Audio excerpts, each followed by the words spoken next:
જય માતાજી મિત્રો, મારી ચેનલ મમતાની રસોઈમાં તમારું સ્વાગત છે। આજે આપણે બનાવીશું ઘઉંનો લોટ અને બાફેલા બટેકાનો એકદમ હેલ્ધી અને ટેસ્ટી નાસ્તો। તો આ નાસ્તો એટલો ટેસ્ટી બને છે કે મારા ઘરે અઠવાડિયામાં 5 થી 6 દિવસ આ નાસ્તો રોજ બને જ છે। તો અત્યારે નાસ્તો બનાવવા માટે મેં બાફેલા 3 બટાકા લીધા છે, જેની છાલ કાઢી લીધી છે, અને સાથે મેં બાફેલા વટાણા અડધી વાટકી જેટલા લીધા છે। તો આપણે આ બટેકાને સારી રીતે મેશ કરી લઈશું। તો જરા પણ ટુકડો ના રહે તે રીતે આપણે તેને મેશ કરવાના છે। બટેકા અને વટાણાને મેં સારી રીતે મેશ કરી લીધા છે। તો થોડીવાર માટે બંને વસ્તુને આપણે સાઈડમાં મૂકીશું। અને નાસ્તો બનાવવા માટે અત્યારે આપણે ઘઉંનો લોટ બાંધવાનો છે। તો તેના માટે મેં અત્યારે 2 વાટકી જેટલો ઘઉંનો લોટ લીધો છે। તો તેમાં સ્વાદ પ્રમાણે આપણે મીઠું એડ કરીશું, 1 નાની ચમચી જેટલું, અને સાથે આપણે 1 મોટી ચમચી જેટલું તેલ અંદર એડ કરીશું। હવે આપણે બધું જ મિક્સ કરી અને રોટલીનો ઢીલો લોટ બાંધીશું। થોડું થોડું પાણી એડ કરીને પહેલાં આપણે લોટ બાંધી લઈશું।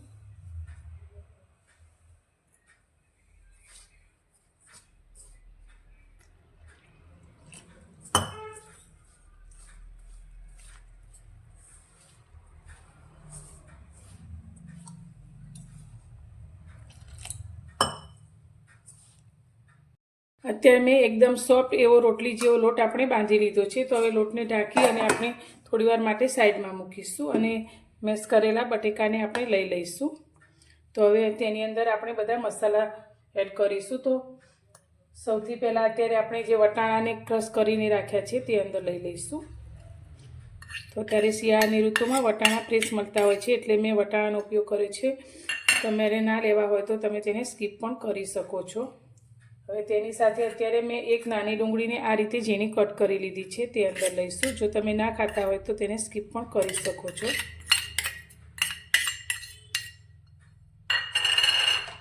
તેની સાથે અત્યારે આપણે 1 અડધા કેપ્સિકમના આ રીતે એકદમ ઝીણા ટુકડા કરી લીધા છે, તે અંદર એડ કરીશું।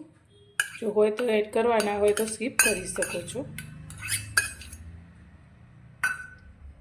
તેની સાથે અત્યારે મેં 1 વાટકી લીલા ધાણા લીધા છે, જેને ઝીણા આ રીતે ધોઈને કટ કરી લીધા છે, તે અંદર એડ કરીશું। હવે તેમાં આપણે મસાલા કરીશું। તો અત્યારે અડધી નાની ચમચી જેટલી હળદર એડ કરીશું। 1 ચમચી આપણે લાલ મરચું લઈશું, જે રીતે તીખું પસંદ કરતા હોય તે રીતે। 1 ચમચી આપણે ધાણા જીરું લઈશું। થોડી આપણે અંદર હિંગ એડ કરીશું। 1 નાની ચમચી જેટલો આપણે ચાટ મસાલો લીધો છે, તે અંદર લઈશું। તમે આમચૂર પાવડર પણ લઈ શકો છો। અડધી નાની ચમચી આપણે ગરમ મસાલો લઈશું।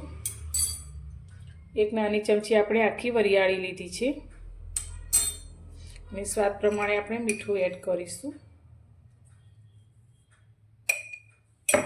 હવે અત્યારે મેં 1 ચીઝનો આ રીતે ટુકડો લીધો છે, જેને આપણે છીણી અને અંદર એડ કરીશું।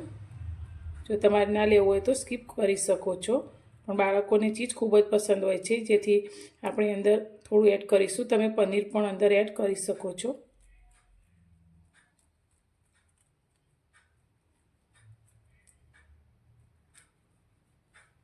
તો આ નાસ્તો બનાવી અને તમે બાળકોને લંચ બોક્સમાં પણ આપી શકો છો।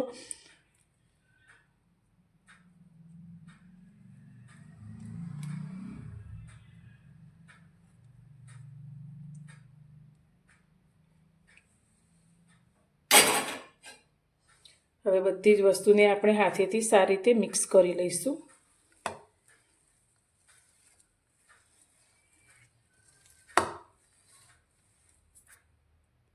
બધી જ વસ્તુને આપણે સારી રીતે મિક્સ કરી લીધી છે।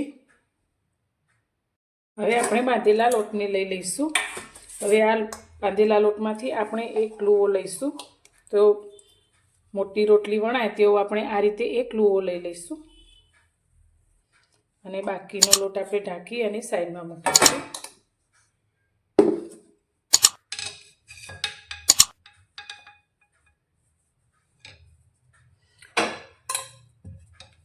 લીધેલા લુવાને આપણે થોડા કોરા લોટમાં લઈ અને તેની નાની જાડી રોટલી વણીશું.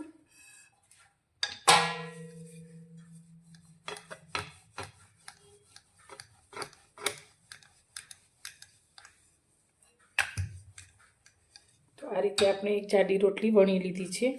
તો હવે આપણે જે મસાલો તૈયાર કર્યો છે બટેકાનો, તેમાંથી આપણે જેટલો રોટલીનો લુઓ લીધો છે તેટલા જ ભાગનો મસાલો આપણે અંદર રોટલીની વચ્ચે મૂકીશું.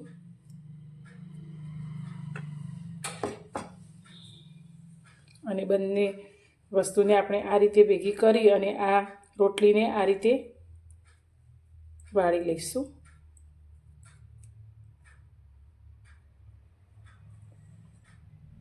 અને ઉપરથી આ વધારાનો લોટ છે તેને આપણે કાઢી લઈશું.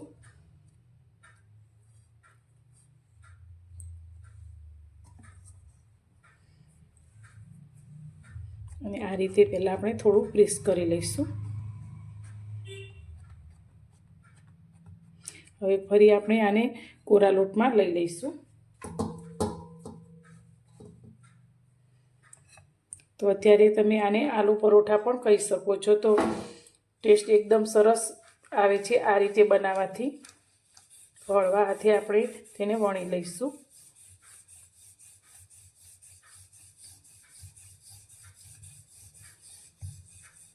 તો તમને જે રીતે ફાવે તે રીતે તમે જાડો પાતળો રાખી શકો છો. તો અત્યારે આપણે એકદમ પાતળો વણીશું રોટલી જેવો.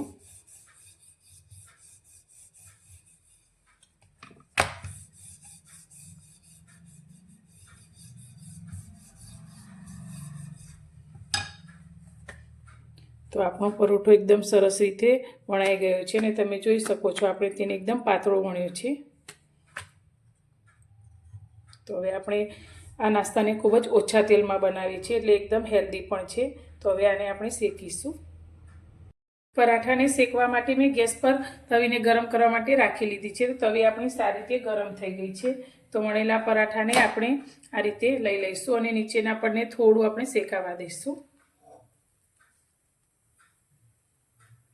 નીચેનું પણ આપણું થોડું શેકાય છે તો આપણે ઉપરના ભાગે આ રીતે થોડુંક તેલ લગાવી લઈશું. તો આપણે બહુ વધારે તેલનો ઉપયોગ આ નાસ્તામાં નથી કરવાનો. તો આ રીતે આપણે થોડું થોડું તેલ ઉપર લગાવી લઈશું.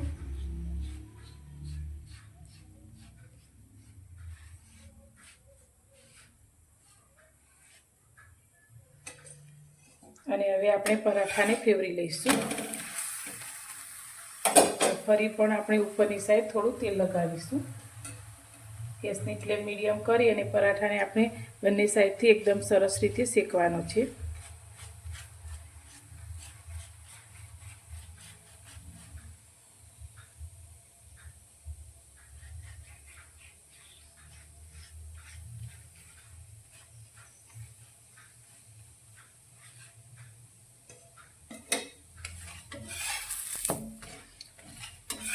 પરાઠાને આપણે ફેવરી લઈશું અને બીજી બાજુથી પણ આપણે સારી રીતે શેકી લઈશું. તો ખૂબ જ ઓછા તેલમાં એકદમ હેલ્ધી અને ખાવામાં ખૂબ જ ટેસ્ટી એવો આપણો આ નાસ્તો બનીને તૈયાર થાય છે. પરાઠો આપણો બંને બાજુથી એકદમ સરસ રીતે શેકાઈ ગયો છે. તો તેને આપણે લઈ લઈશું ને આ જ રીતે બીજા પરાઠા પણ આપણે તૈયાર કરીશું. પરાઠો પણ આપણે વણી લીધો છે તો તેને પણ આપણે શેકી લઈશું. તૈયાર છે આપણો ગરમા ગરમ એકદમ હેલ્ધી અને ખાવામાં ખૂબ જ ટેસ્ટી નાસ્તો. તો આ નાસ્તાને તમે આલુ પરોઠા પણ કહી શકો છો. તો તમે જોઈ શકો છો એકદમ સરસ એવા પાતળા આપણા પરોઠા તૈયાર થયા છે. તો આ પરોઠાને તમે ટામેટાની ચટણી સાથે, કોથમીરની ચટણી સાથે અથવા તો તમે દહીં સાથે પણ સર્વ કરી શકો છો અને બાળકોને લંચ બોક્સમાં પણ આપી શકો છો. તો તમને આજની મારી આ રેસીપી કેવી લાગી તે મને કોમેન્ટમાં જરૂરથી જણાવજો. અને પસંદ આવી હોય તો વિડીયોને લાઇક કરજો, શેર કરજો અને મારી ચેનલ પર નવા છો તો ચેનલને સબસ્ક્રાઈબ કરવાનું બિલકુલ ભૂલતા નહીં. તો ફરી મળીશું એક નવી જ રેસીપી સાથે નવા વિડીયોમાં.